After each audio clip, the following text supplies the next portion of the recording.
Thank you very much.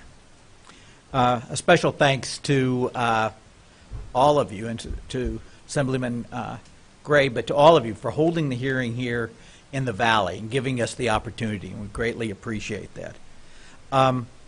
As an elected official, I'm speaking today, but also as a periodic writer of the San Joaquin Valley, or the San Joaquin Service. Specifically, I've recently had the opportunity to ride the train that leaves Sacramento at about 5:05 and is a direct route to back to the Valley.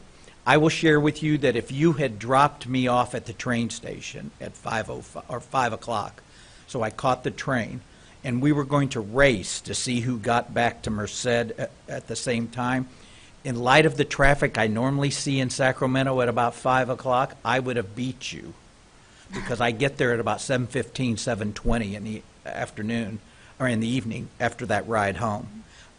It's a terrific opportunity, in terms of my experience. You get to return calls, the power of electronics, review emails, review materials, and if you are so inclined, you also get the opportunity to have an adult beverage on the ride home. And so, and not that I'm advocating for adult beverage, but it is. So I've also had the opportunity to ride the train to San Joaquin to San Francisco. I was going up there for a series of meetings and was going to spend, and when I began to price it out, trying to be a little price sensitive, I realized I can ride the train up and back for less than I can pay to park for one day when I was in the city. I didn't count for that I would have to pay to get across the bridge or wear and tear on my vehicle. It literally was one day's worth of parking was what the price of my ticket would have been up and back. So I think there is a real strong opportunity for ridership for these expansions for the San Joaquin. If we could just get to Sacramento early enough. The challenge is when you're riding up, if you're going to ride it up in the morning, you can get there about 11. Well, my meetings start before 11 o'clock, and so many times what I'm doing is riding up with somebody else and taking the train home because they're staying over to do other things. So I really think additional direct trains getting us there in the morning would be a terrific opportunity. You're hearing the opportunity about the expansion.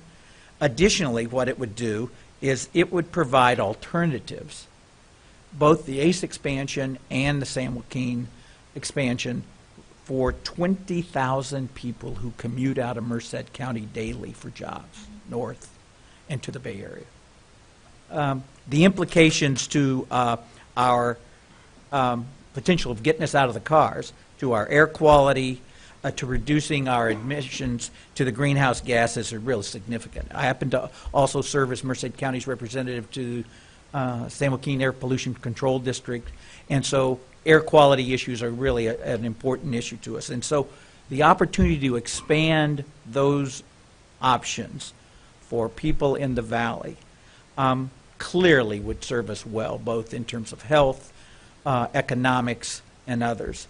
I also see it as, because of those impacts to air quality and greenhouse gas, a clear candidate for cap and trade dollars in terms of that expansion, as well as the communities they serve, which are clearly, those are disadvantaged communities. So it just seems like this is a nice position to be in. We have resources, we have the opportunity to move forward, and I appreciate your guys' advocacy in that. And if there's any opportunity for myself and my colleagues in assisting you in this advocacy, we look forward to doing that. So thank you very much for the opportunity.